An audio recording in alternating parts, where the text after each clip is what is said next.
Vamos a cortar pececillo. Segundo, ¿vale? Que ha picado un poquito de nieve.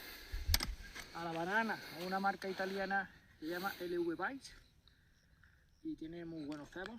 Y en esta ocasión me ha picado esta carpita que pesará 2 kilos y pico por ahí más o menos. 2 kilos. No la ha pesado, ¿eh?